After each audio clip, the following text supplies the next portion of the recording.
All right, check it out. New York Rocks here, and we're with the man, Tommy Thayer, lead guitarist from Kiss. Kiss. Wow, impressive. All right, cool. Yeah, you know, it's a pleasure meeting you finally. You know, I want to shake your hand. I don't want to break the hand because we need the hand. Got to keep He's that playing in good shape. for Kiss. We need that. It's insured, though. Yeah, yeah. No, it's great to see you. And are you enjoying the Kiss Expo today? I love it. Anything about Kiss, I love. Me too. I've been loving Kiss for years. Talk about how you got started with Kiss, where you're a fan first, and then. Yeah. Well, I've been a big fan of a lot of bands from the get-go. Kiss particularly all the way back to the early to mid '70s, and you know. But I started playing guitar when I was a kid, and started getting in some bands. The Midwest? No, I'm from the Northwest actually, from Portland, Oregon. All right. But you know, I did the garage bands and the club bands, and then we made a move down to Southern California. Got a record deal with a group called Black and Blue that I put together with Jamie St. James, and you know, it took off from there. We did a Kiss tour as an opening act in 1985. You wore the makeup too and the costumes and all that? No. This was we were the opening act on the Asylum tour. Right. And then we opened for him, and then it just kind of evolved from there. So, lo and behold, by 2002, 2003, I'm lead guitarist in Kiss. Now you worked with Kiss beforehand. You had a relationship with them with that, and then you evolved into being the guitarist. And how'd you end up meeting Gene and Paul? Go ahead. Well, I met him back on the Asylum tour in '85, and then Gene ended up producing a couple of the Black and Blue records, and then I started doing some songwriting with those guys and doing demos, and then kind of started working for them as a part-time job when I needed some work, and it just evolved slowly but surely. Evolved into me being in the band. Wow, that's a really great story. And then you finally put on the makeup and you were asked to be in Kiss. Now, how'd that happen? Could you tell a little bit about that and let the people know? Just like, was it like a ceremony? You are now gonna be in Kiss with full. No, it wasn't any kind of an event like that. There was no auditioning. There was no contemplating what was going to happen. The guitarist Ace left the band, and they needed somebody to fill the spot right away, and I just happened to be there. I had the window of opportunity. The timing was right. Paul and Gene knew I could do it, and so I stepped right up and joined them and took off from there. That was 11 years ago.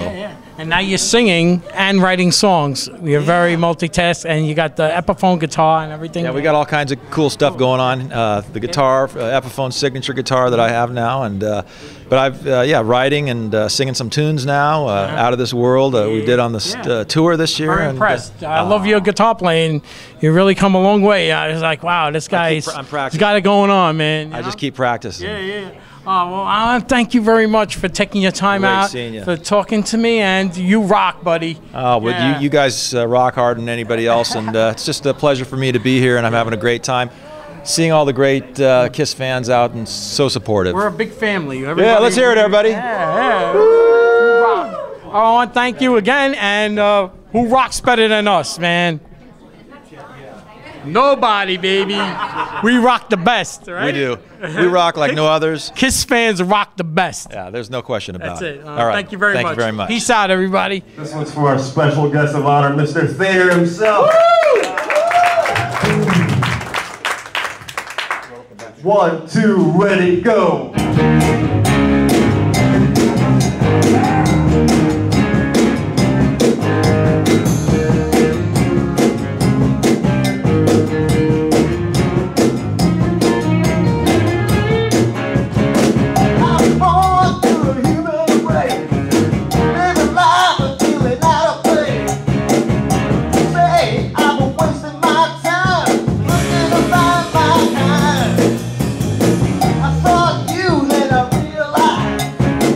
You got the fire,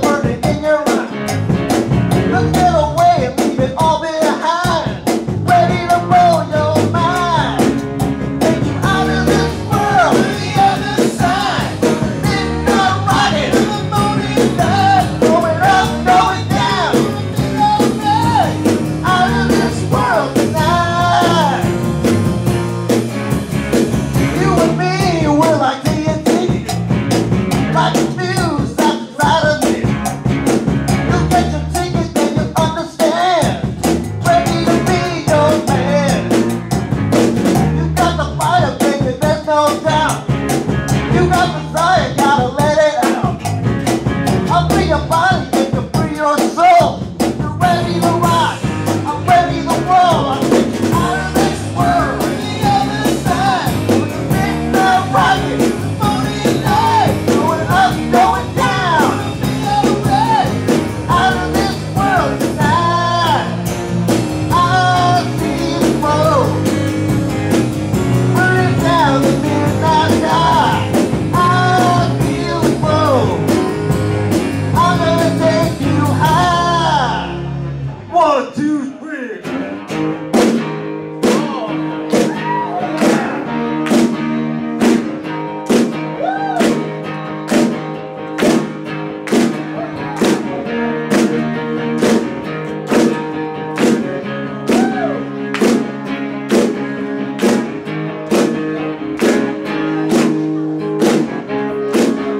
look, it's on a piece of plastic film, and I've been growing funny flowers outside of my little windowsill. Don't you know I'm a 2000 man, and my kids, they just don't understand me at all.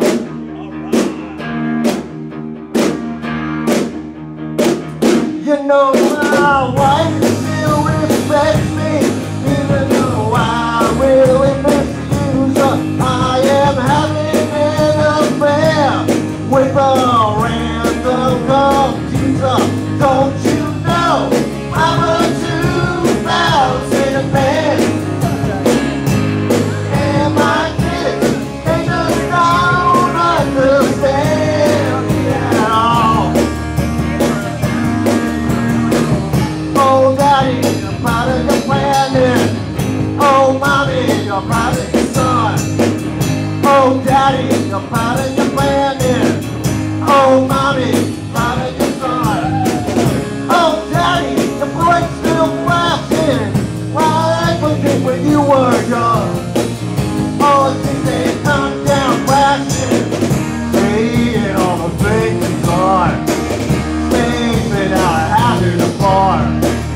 Oh, daddy, you're proud of your planet. Oh, mommy, proud of your son.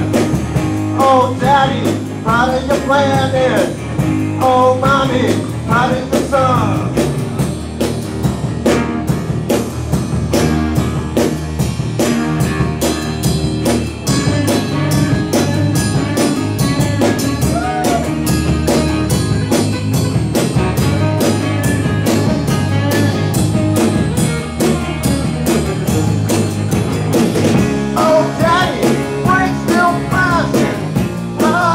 When you were young, oh, you may come down flashing, seeing all the things you've done, things that I haven't fun. Don't you know I'm a 2000 man, and my kids, they just don't understand me at all. Don't you know I'm a 2000 man, and my kids, they just don't understand me at all. Understand me, now understand me, now understand me, understand me. Don't you know I'm a 2000 man, and my kids, they just don't understand me at all. I'm a 2000 man, and my kids, they just don't understand.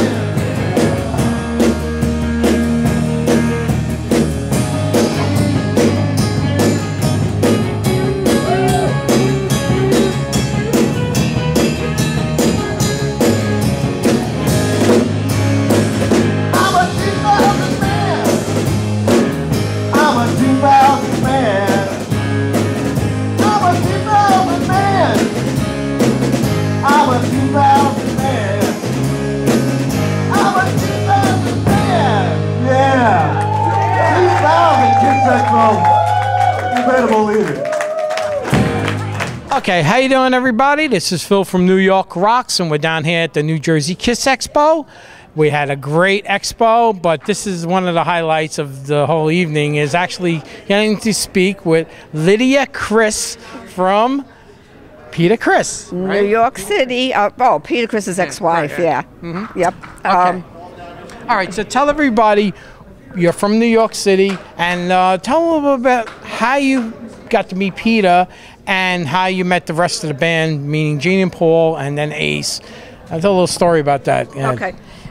First time I met Peter in a club in Williamsburg. Mm-hmm. I used to go to school in Williamsburg, and I was still hanging out with some of the girls from school, and they after I graduated high school. I was just like maybe right out of high school when I met Peter, and I used to go to clubs, and that particular weekend, my girlfriend said, "Well, how about if instead of going to the Cheetah or the Trudy Hellers or one of the clubs in Manhattan, let's go to see this band that I'm going out with the bass player." And the band was in Brooklyn, and I said, "Okay," but in the daytime we went to the beach, and it was 103 degrees, so I got burnt, and I was feeling sick, so I wasn't going to go. And I told my girlfriend, I says, I don't think I'm going to make it tonight. And she says, "No, you got to make it." She goes, "I think you're going to really like the drummer." And I said, "All right." I said, she goes, "Even if it's just for 1 hour." I had to take the train from where I lived, which is about a half-hour ride. And I wasn't feeling good, but I said, "I'll do it anyway." And I put this white dress on. I looked like I was making my communion in this dress. I mean, or being baptized, actually. And my dark hair and my red face, Peter said, as soon as I walked through the door, he fell in love. And then, he was You're talking. a very attractive lady, I might add. Thank you. Especially, And especially today. 40 years ago. Actually, it was more than 40. But anyway, he asked me out to go. He asked me to go on a date with him to the beach again the following day, and I went with a bunch of his friends, and we hooked up, and then basically about 10 days later, this was July 3rd, so the 4th of July we spent on the beach, and about 10 days later he asked me to be his girlfriend. Now, that was before he was even in Kiss? Oh, way before. This is 1966. Wow. So how old were you at About that 17. 17. Yeah. Oh, cool. Yep. All right. So then what happened after that? Now all of a sudden you got into a relationship together. Did you just get married right away? No, or we dated for 3.5 years, and I still thought I was too young to get married, and my mother thought I was an old maid already, because in those days, they 18 years old and you were getting married. And you're Italian, I was in my 20s. Yeah, I'm Italian. And Peter's Italian. Peter's half Italian, half Irish, English, and German. And so anyway, I wasn't even thinking about marriage, but one day we went to go see Romeo and Juliet, and he proposed to me. And what year was that now? That was 1969, and we got married the first month in 70. This was around May, so about 6 months I had to plan the wedding. And my mother made my dress. My mother made the bridesmaids. I had another. And by that time, was he already in Kiss? He already. No. This was 70. He was in a band called Chelsea, right? No, he wasn't even in Chelsea at that time. He was in a band called. You go way back. Well, it could have been the Brotherhood at this point, or the Sounds of Soul. Yeah, it wasn't even the Barracuda. The Barracudas was the first band. Then I think it became the Brotherhood. Then the Sounds of Soul. Then Chelsea, then Lips, and I think Vintage was somewhere in the between. And Nautilus. Nautilus was also in between there somewhere. And so I planned the wedding, and we got married January of 1970. Then in the summer of 70, that's when he joined Chelsea. And he was in Chelsea for, I'd say, maybe a year, and then Lips formed. And he was with Lips for about a year, and then 72 we moved into our second apartment, and that's when we were we were putting up wallpaper, and we were putting up a mural in the living room, and his parents were actually doing it for us. And the phone rang. He had put an ad in Rolling Stone, and the phone rang, and I always answered the phone. Peter never answered the phone. He hated to answer the phone. So I answered the phone. I said, "Peter, it's somebody answering your ad," and it was Gene Simmons. And, he basically talked to him, and he says, "Yeah, I love to dress up. I love to, I love clothes." He says, "Are you thin? Are you fat?" And he goes, "No, I'm thin." He goes, "Hey, gang, what am I? Am I thin? Am I good looking?" And meanwhile, he's talking to me. Meanwhile, he's talking to me and his brother. Okay. We were the gang. And his parents weren't paying attention. They were doing the wallpaper. And basically that was it. And then Kiss started in the beginning of in the middle of 72. And he auditioned. Did you go down? He auditioned. Were you there? Yes. You there? Yeah, I went with him, yes. What a good wife. I went with him to actually meet the band. We met in front of Electric Lady Studios on 8th Street. And they took us downstairs, and then we listened to some Wicked Lester stuff. And Gene, I said, well, they've got an album, they've got a record deal. Why do they want a different band? And they said they're not happy with their the rest of the band, and they wanted to go in a different direction. Right. So they were thinking about starting another band, and so they auditioned Peter. And I think for some reason, I think they made him come down a second time. Right. I'm not sure if I was there the second time because I was working. And The first time they just had Peter there. Ace wasn't even a part of the picture yet. No. Then they auditioned, and they auditioned about 100 guitar players. And that was, I think Ace was finally found in maybe around November or December of 1972. And I know he was definitely there before Christmas because he worked in a liquor store, and he got us discounted liquor for the holidays because we didn't have any money in those days. So That was Ace. that was Ace. And you knew Ace a little bit before that? Well, I had met Ace at one of the rehearsals. all right. You know, they started rehearsing, and then Peter came home and he said, "You're not going to believe we have a Chinese guy in the band." He says, "We finally found a guitar player," and he even said to Ace, he says, my wife cooks Chinese food. And Ace looked at him like he's off the wall, because Ace is German. He's German and part Indian, American Indian. And so, I finally got to meet Ace, and then, but Peter rehearsed a lot with just Gene and Paul. Before Ace came along, he rehearsed with them, and I used to meet them after work. I'd go to the infamous loft on 23rd Street, 10 East 23rd Street. Actually, I wound up working like a couple of blocks from there many years later, but that's that was how that's how that happened. The thing with when they first started with the makeup and the costumes, you actually had a part with a little bit with the costumes and designing them, because I remember some pictures from your book that you had posted, and we'll talk about the book too. But you had pictures in there that you had some of the costumes and you made. Actually sewn them? Well, it wasn't the costumes that everybody is familiar with nowadays. That Maria Contessa made. And there was a person at the very beginning called Larry Legatsby. He was in the Village, and he had a design place, but for some reason, everything he made was leather, and it was too hot to dress in leather. They would sweat, and then the leather wouldn't dry in time for the next show, and the limos would stink. They would stink, and so they decided to go with the lurex or whatever they call the spandex.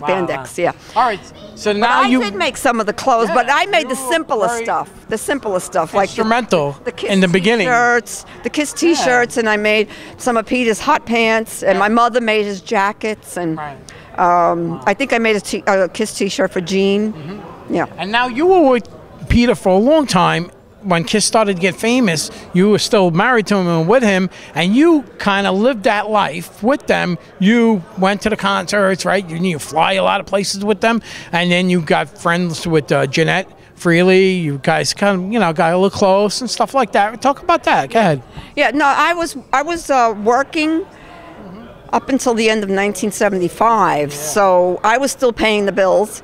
We lived in a small apartment in Brooklyn, in Canarsie, and I mean, it was a great apartment, but it was just far from the city. And eventually, I believe it was the day after my birthday, Alive went gold, and that was November 7th of 19. People didn't realize that Kiss weren't really making the money. Until that came out, and then all of a sudden they just became overnight, like they started really getting. That's when I was told. That's when I was told. When I stopped working, I was told, look for another place to live, because that place is too small. They bought us. They bought us a stereo system. Well, they bought everybody in the band a stereo system, including a coin. There was about 6 or 7 stereos, and it was like in these big giant boxes, and it took up the whole living room practically. So Coin said. Before you unpack these, look for a place. So I went out looking with Sean Delaney. I went to, he was looking, I was looking. We took limos together, and it was great. I mean, I've never. Was a friend of yours and Peter's, or it was a friend with Gene and Paul? How'd that happen? No, Sean was with a Coin Management, but he was more our friend. He was definitely more our friend than Gene and Paul. And he latched on to Peter and you. Yeah. He used to come over. We used to party together. We used to go to clubs together. Actually, when there was times when when I would fly with Sean to some of the gigs. And, you know, I remember going through customs with him, and because of the way he looked, you know, Sean was a wild-looking guy. And they stopped us, and they were going through customs going to Canada. Wow. And I know about Canada. It's a little tough. Yeah, a little tough. So they were curious to know what we were doing going to Canada. Right. Me, you know, the way I look and the way he looked, it was night and day. And yeah, so, but it was, Sean was very much our friend. And he used to take me out, like when Peter was on the road. He used to take me to movies. I mean, we saw... he would have to be your boyfriend. No, Sean was gay, but that's why Peter didn't mind it. You know, he trusted him. But you know, he would take me to parties. You know, like they would have a party at Ashley's, which was the club that we used to always go to. And he said, "Come on, let's go out." Another time I felt sick. I said, "No, I have a fever." And he goes, "Come on, get dressed, let's go out." He says, well, "They're having a party for everybody born in the month of April." So all Stars was there, and the Coin, and all the people that worked there. And but Peter was on the road, and everything was like fair back in the day between all the guys, like Ace, Peter, Gene, and Paul. Even though Gene and Paul started the band, things were more like fair with everybody. Everybody was kind of a little bit much equal, like right. And Bill Coin wanted it that way. He wanted it like the Beatles, you know, like everybody. Like he wanted the fans to know like everybody's name. And not just the word, you know, Kiss. Like you know, I mean, most people know Van Halen, but do you know the rest of the guys' names in Van Halen? Do you know the rest of the guys in Led Zeppelin? Do you know? You know, I do, but that's because I'm in. You know, I'm connected with the business. But you know, he wanted everybody to know them by their at least their first names. Now the name Kiss actually had a little bit to do with Peter, because Peter was in a band called Lips, and it kind of got mixed up with how about Kiss, right? Talk about that. No? Yeah, well, you're the one that was there, so right? Yeah, tell about it. Paul Stanley came in one day. They were trying to figure out a name, and they were coming up with all sorts of crazy names, even curses, and you know, the F word, and you know, like, and I'm going, oh, please don't. How do I tell my parents that one? You know, but. And you know, I was still working, so it's like I had a job. I had to tell these people want to know what my life was all about. And anyway, so they came up with Kiss, and it was because Paul Stanley used to drive a cab, and he used to live in Flushing, and he would always be on the LIE, and the LIE has an exit on the LIE that's right near Flushing called Casino Boulevard. Oh yeah. So. He got the name Kiss from that. I thought it was kind of little, too feminine. I thought it was a little too feminine for them, especially that they're big guys. But they went with it because they said, Kiss is great because it's a name everyone will always remember. We could play it up with the Kiss of Death. Everything, like all different things. Like Kiss fits into like look at what they've done. Kiss-Streak, everything is with a K, And then what are called with the logo, with the design, the lightning bolts, Ace, kind of like. Ace designed the logo, but Paul refined it. Yeah. Very good. Yeah. Okay, so now you had the history, and you've been married with Peter for so long, and then all of a sudden you went through all the 70s and the 80s were coming up, and things kind of like you broke up and split up, and what happened then, What do you mean, when we got divorced? Yeah, you kind of got divorced. That was a hard time for you? It was a very hard time for me because, we had just moved into Connecticut. Right. We moved in the end of 77, and by the beginning of 78, we were getting divorced. Yeah. We were starting to plan on a family. Yeah. And do you have any children? No. I was, I just got back from a whirlwind trip. I actually circled the globe with Peter. That was our last trip together. We went from New York to LA to Japan to Bangkok, Singapore, Paris, and then we flew home on the Concorde. And what year was that? That was 1978. So I was exhausted. I was exhausted after that whole trip. And he was going to do the solo albums. So I told him, you go to, I had just gotten home. I wanted to, I had a dog and a cat. I wanted to be with my animals for a little bit. I says, you go home, you go on the road. Go do the albums, and I'll meet you out there. First night, he gets invited. He's on the plane. He meets someone that invited him to a Rod Stewart party. And he meets Debbie, which is his second wife. Okay. And that was, you know, basically. And the first time I spoke to him after he met her, I knew it. I just knew it. There's something about women's intuition, and he was not. You know, he's a good actor, but he wasn't acting great then. You know, I could tell there was something wrong. So anyway, then we were separated for over a year, about a year and a half, and we finally got divorced in '79. And it was hard because, you know, I started getting used to the lifestyle. I didn't want to lose my home in Connecticut. You know, I didn't, because of him, I didn't have a job. You know, at that point, I had gotten, you know, I stopped working. He wanted me to stop maybe years before I did, but I didn't until I felt it was the right time. And he, and we finally got divorced in the middle of September of '79. Okay, so then after that, did you do anything? Did you do anything for Kiss and stay involved in the music business? And then, I took up photography. Oh, yeah. I went to school for photography in Manhattan, and that's when I was actually at a Kiss party. I was taking pictures. This is already by '81. Yeah. I was taking pictures, and I saw. He was already out of the band. Like Yes, he was out of the band. I had seen. I went to Studio 54. There was they were doing a song "I" via satellite to Italy, and I was invited to come in the afternoon, and I was invited for the party later that night. And I saw one of my friends that I knew from Bob Gruen. He took the Dress to Kill album cover, and I said, Bob, I have these great photos of Rod Stewart. What do I do with them? So he turned me on to his photo agent. And that got me started, and then I got, and when we were in Japan, I got I got a professional camera, and that was the beginning of my career. Photography, Does it got you going again? Yeah. And now let's talk about the book, because you got the book right here. Okay. Sealed with a Kiss, because I know everybody wants to talk to you. This is my book. It's sealed with a kiss. And it's full color. It's 384 pages. It weighs about 5 pounds. It's a nice book. And it's big. Yeah, and it's binded. It's got about 1,500 unseen photos, and about 120,000 word text. And it could be purchased on my website, www.lydiachris.com. Or Amazon, if you're more comfortable with them. It depends on what you want to do, and basically that's it. It's a great book. It is the best Kiss book. And you took I have to say it myself. Have a lot of history. Well, I took 98% of the photos in the book. I mean, early days, you got a lot of credit. Yeah, if I'm in the photo, I didn't take it, but I did take some that I'm in. I do have a tripod, and I do have the shutter, the hand shutter thing. I want to tell the story quick, and we'll end it with that.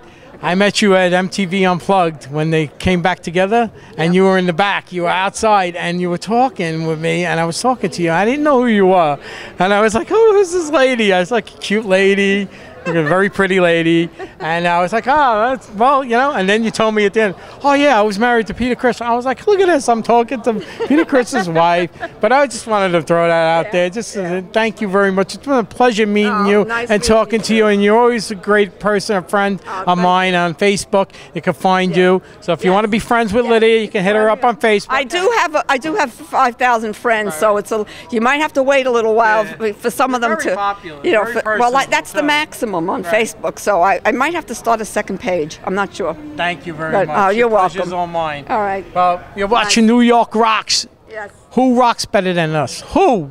Kiss. Nobody. Well, Kiss too. Kiss rocks best too. But New York rocks, man. Nobody rocks better than us. Peace out, everybody. Thank you very much for watching. Bye. How you doing, everybody? It's Phil from New York Rocks, and we're over here speaking with a lady that worked with Kiss from back in the beginning. Her name is Carol Ross, and pleasure meeting you. And thank you. It's nice to be here and meet with you. Yeah. This has been very exciting. It's very cool. And what amazes me is we're talking about 4 generations here. Right. And who would have thought when this band was starting out with their little ripped costumes on that it would come to this. I mean, we thought we'd have maybe 5 years. Right. And it just kept on going and re-evolving and re-evolving and re-evolving. They just great. It's a phenomenon that is so rare in the music business. Right. And the fact that you see little babies with Kiss makeup on, you know, no one would have thought that far ahead. Right. We would have been happy with the short-term thing, but they were so determined, and they came. I think it was at the right time. Yeah. You know, there was nothing like that. Yeah. There was nothing stopping them. No. They were going to do it. No. Now tell everybody who you were to them in the beginning, because they need to know, the people out there, the history of you and how you got involved with the band and how you met them. And go ahead. Well, I was friends with Bill O'Coin. Right. And Bill had called me. At that time, I was director of publicity for MCA Records. Right. And Bill had called me to come and see the band down in New York, and he wanted to know what I thought. Yeah. And now this is past Wicked Lester. Now they actually were Kiss. They were now going to be formally Kiss. Yeah. So I was totally blown away. Yeah. And he said, boy, we'd love you to work with the band. And I said I couldn't at that time because I had another job. But I would stay in touch, offer some suggestions when I could. Yeah. About a year and a half later, I got an offer with an international public relations agency called Rogers and Cowan to become director of their music division in New York City. In New York City. I called Bill and I said, Bill, guess what? I'm going to take Kiss into this company as my first client. We were all excited, and so that was the start of my being able to work with the band formally. And so it was a very, very exciting time because they were hungry, they were focused, they were determined, and Bill was a master, and his vision is incredible. And that's when everything started, the conversations, trying to get the record deal, getting things going, how to create excitement for them, because nobody believed that this band was ever going to do anything. They would laugh at me when I'd call press people on the phone. And they actually struggled for a while until Alive, right? They weren't making the big money, but they were out there and they stuck with it, right? That's the main thing. The most important thing to know is that they were hungry. They didn't have two nickels to rub together. Bill O'Coin was using his American Express card. And, I know a lot about and then when they got Neil Bogart on board at Casablanca Records, nobody wanted the band. He mortgaged his house to build the money to create a great promotional And Bill maxed out the credit card. Maxed out the credit cards. At the Hotel Diplomat. Yes, several times. The broken floor. Yes. And we I wasn't even there and I know about it. Yes. That's amazing, because I'm a little younger, you know what I mean? We were trying to get the costumes made because they were ripping at the seams, and we were trying to get up money to get somebody to make some decent costumes. You know. It's great when you have a vision, and you know what I mean, and you're like, oh man, only if people knew what I could do here, if they just believed in me and just give me. But most important is they believed in themselves. Right. And you have to have that against all odds. Gene and Paul, man, that made the magic happen. And then when Ace walked in with the different colored sneakers, they were like, Ace was good. They were amazing. And Peter, they answered the ads. They answered the ads. The meshed. And they had the same passion. Yeah, it was amazing. And I can remember Ace, he'd go to me, hey, Curly, because he'd go over and rub my head. But and then Gene was being so big, these guys, they just lift me up and put me around. And every time I would plan something for them. But they were hungry. They were focused, they were determined and dedicated.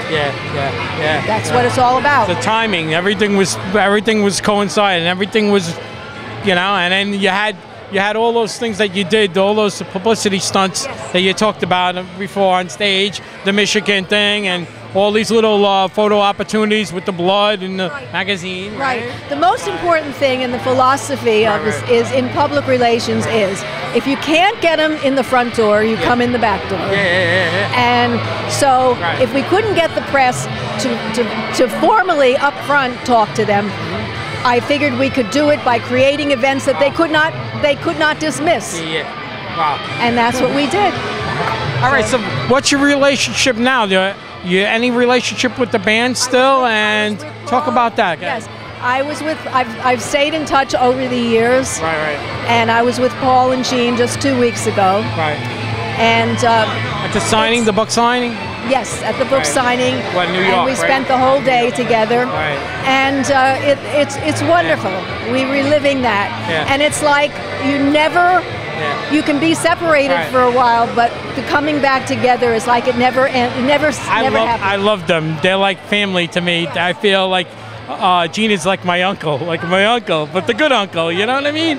And Paul, like they talk and they advise you when they, you know what I mean? They don't have to do that, but they tell you, please, guys, you could do this, you know what I mean? You got to believe in yourself, and they really like mentors. They're so great doing that. And what has kept them alive for over 4 generations, and the interest there is their connection with the people.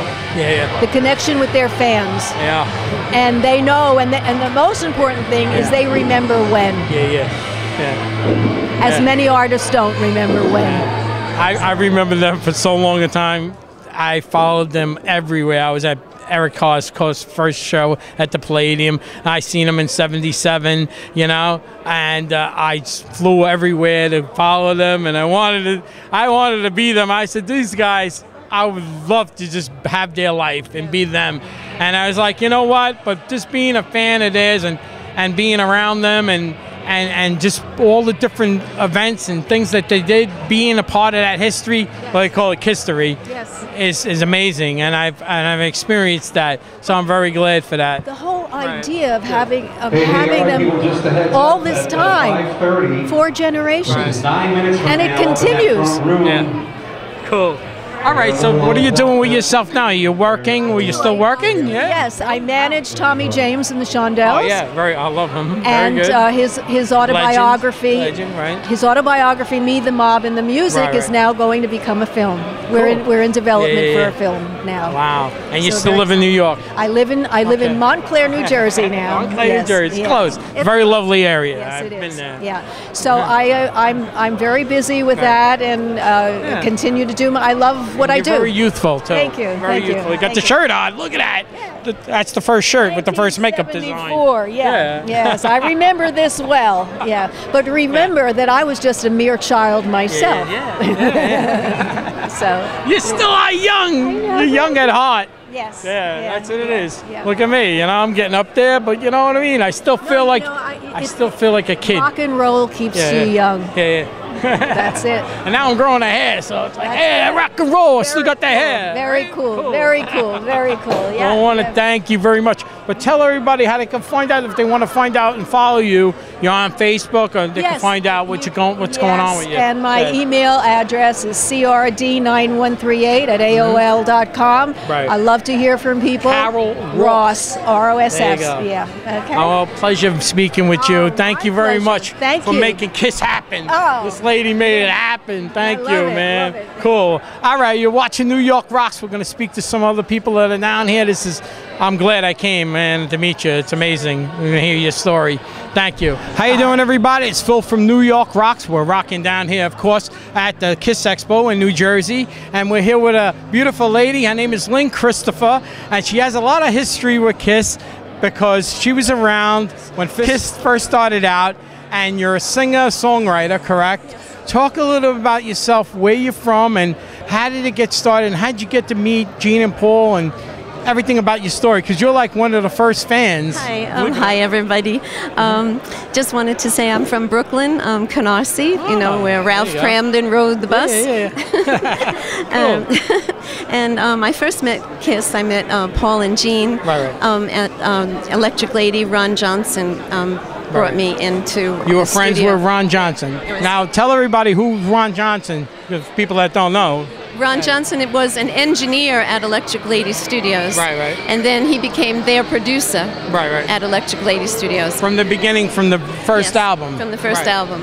And then he became my producer. So he brought Gene and Paul into the studio to sing background. Now this is before Kiss. This is with Wicked Lester, correct? Right? Yes, they were Wicked Lester. Yes. And then when you walked in and you met Gene and Paul were together with some of the other members of Wicked Lester, or they were just by themselves? Just by themselves, All right. Yes, and they were very like shy, you know, like I am. They were very shy and not forthcoming like you would think the performers they are today. You know, very shy, very shy. And Gene had a heavy accent, you know, and he sang on one of the songs, going to a wedding, going to a wedding. And I was saying, what are you singing? What are you singing? And now every time we see each other, we start to laugh, and he starts to sing the song. Reminiscing. Yes, yes. Now, that was one of your songs, right? Yes, it was like one of the the... album. Yes. Okay. Now, you have another song that you sang. You made an album, and Gene sang on it with Paul? Yes. Or just Gene? Okay, No, both of them, yes. Okay. It was called Celebrate. I just sang just it. one song? Yes, Gene and Paul, yes. Okay. But now you made you had a relationship with them from being with them and, you know, meeting them and everything. Where did it grow from there? What happened after that? After that, they became Kiss, and I didn't see them for a long time. And Paul used to come over my house. He lived in the building, because you mentioned he lived, yes. And when I moved, he was always following me, looking at me. You know, I didn't know that he was ever interested in me. I was very naive at that time. And you're an attractive lady, very pretty. You know what I mean? And you must have been a little bit younger, and you really must have been attractive to them, right? Thank you. Yes, and Gene, I remember always making me laugh. He used to do like one-liners and make me laugh. He likes that. He likes the joker, like a one-line joker. Exactly. People don't know him like that. You know, they think he's mean and all that, and he's not. He's really. They're both. They have great hearts, both of them. You know, he's my love mentor. them to death. He's my mentor. Yes.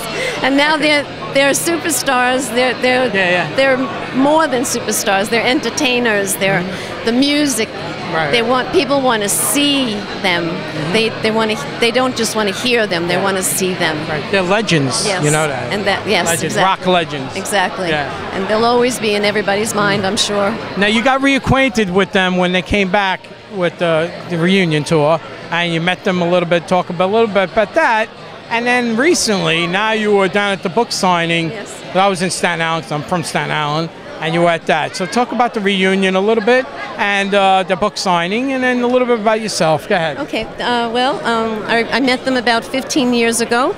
I had called the office, and Gene and Paul gave me tickets for backstage and passes to get backstage. That was very nice. Yes, it was.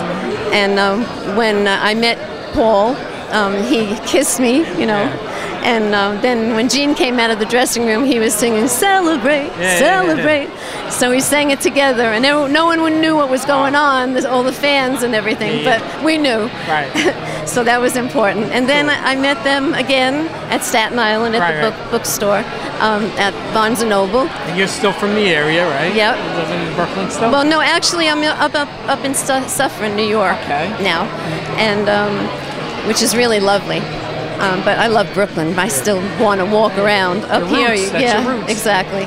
So when I saw them again, they were very, very happy to see me. They were like, "Lynn, oh my God, what are you doing Where's that here?" cute girl? Where's that cute girl? Right? Cool, man. And then Paul got up right away and hugged me and kissed me. And Gene, you know, like that, you know, hugged me and kissed me.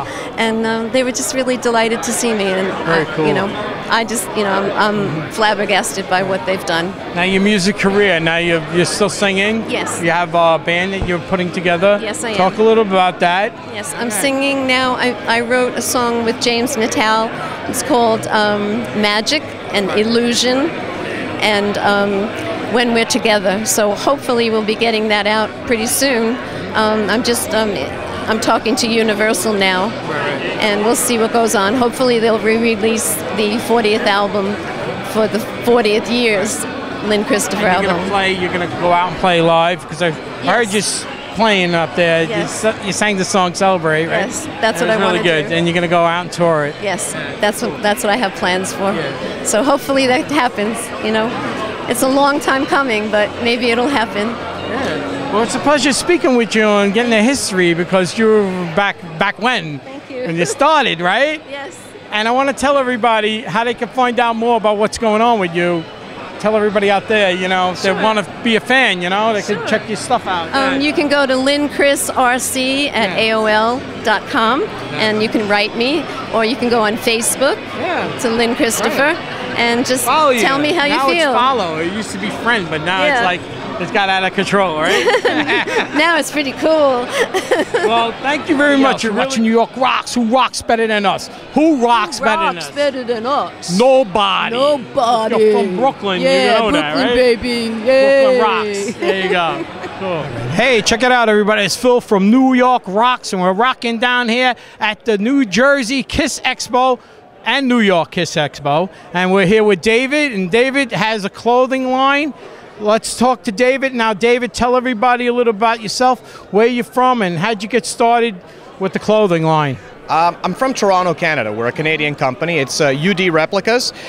In the 90s, I moved to Italy and was working in the clothing industry, leather jackets specifically, and it evolved into a heavy design and production focus, and that's really where my experience comes from. And in 2001, I moved back to Toronto and started Universal Designs. That's where the UD comes from, and Replicas. And Universal Designs was a costume making company, really high end, and we did a lot of pop culture replicas, and it just evolved. I mean, after a while we were doing a lot of leather work, and it just made sense to combine costuming with leather, and what we ended up with are what we call these movie replica leather motorcycle suits. So we've now signed with 10 different studios, ranging from Warner Brothers with Batman, Hasbro, Lucasfilm with Star Wars, and the latest, I mean, look, Love Gun changed my life in '77, so I was going to ask you, were you a fan of Kiss and rock and roll, of course, right? Hell yeah.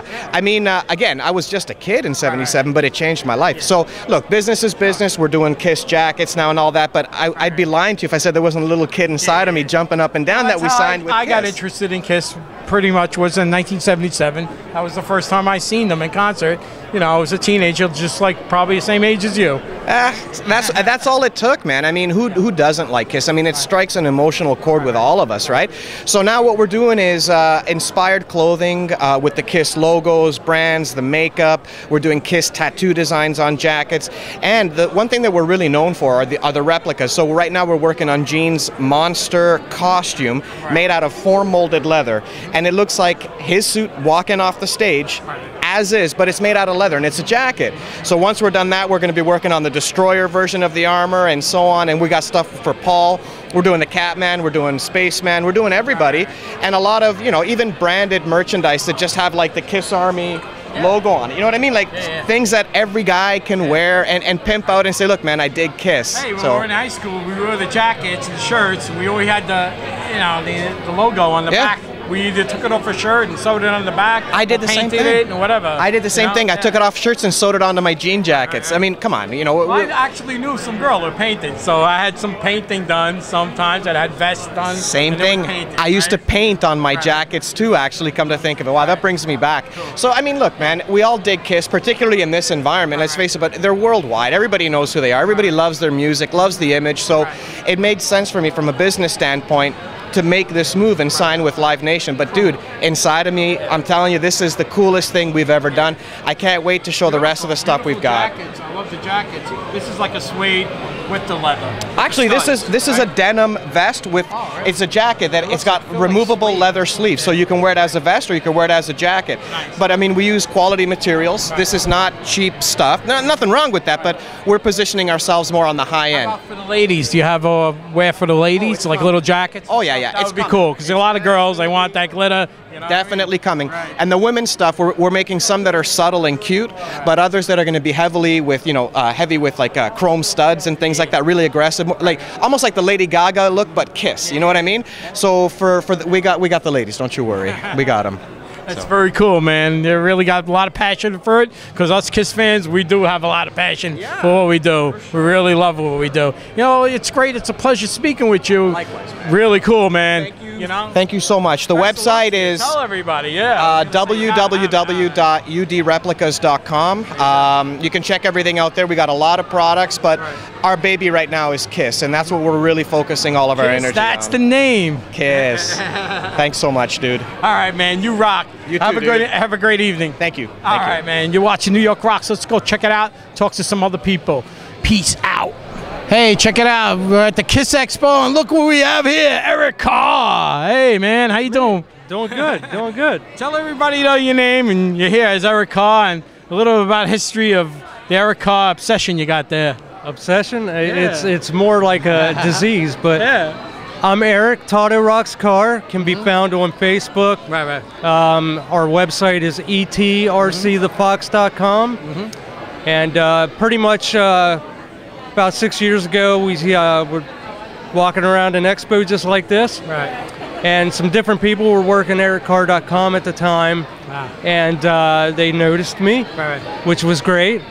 And they took it back to Loretta, which is Eric's sister. Cool. And she sent me an email saying that if she didn't know any better, she thought that I was her brother back alive again, which big compliment to me. Yeah, you look like him a lot. Well, thank you. At 6 in the morning, I hope I did it justice. But do you play the drums? You play? We do. We actually had a Kiss tribute band back in the day called Kiss Alive in Louisiana. I mean, we're a far distance from that, but had minimal success, and we're looking to reform it here in New Jersey, Philly area. Alive, man. Kiss alive, they say, right? Absolutely. Cool, you got man. to, yeah. Yeah. All right, so you're down here at the New Jersey Expo, and you're talking with some of the fans here, and everybody wants to take pictures with you. It's cool, right? Everybody's like having a good time. Yeah, everybody, it's always a great response to see Eric Carr or the image back out here. Yeah. And, of course, we're working with Loretta and ericcar.com now. There you go. And, the fans love it, and from me and Loretta, we appreciate all the fans. It's not only us keeping Eric's memory alive, it's you guys. Yeah. Without you, who I met knows? Eric. I met him a couple of times, and Eric was the best. Yeah. He was the kindest, greatest guy, happy, always joked around, very loose, and loved the fans. And that's what it's about, man. It's about the fans. Right? Absolutely. And that's what we're here for. Without the fans, he could easily be forgotten, but with the fans' support, and that's what it's all about. They keep it alive. Keep it rocking. Well, I can't do it myself, people. I need your help. That's right. You do. Everybody needs help. Yeah. Well, I want to thank you very much, man. You rock. Awesome. All right, man. Enjoy Eric the Carr expo. rocking. Tail of the Fox. Right here. Right All here. right, man. Peace out.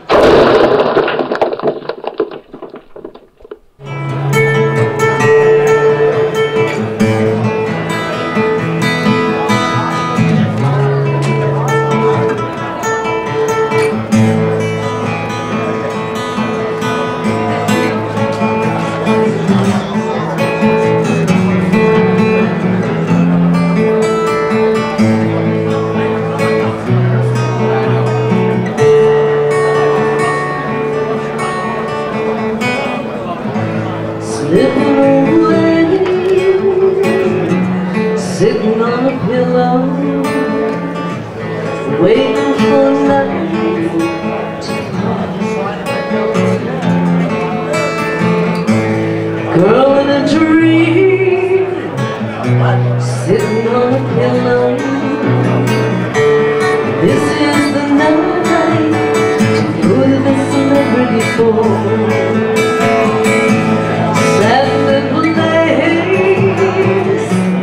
It's a little pity didn't find time to call. Ready or not, I'm gonna make it to the city. This is the night to go to the celebrity ball, dress up tonight.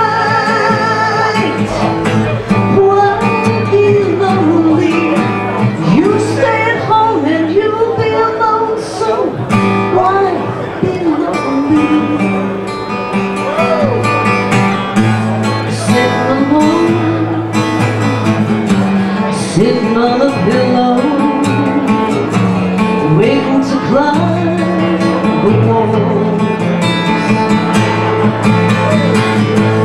Maybe tonight, depends how your dream goes, you'll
All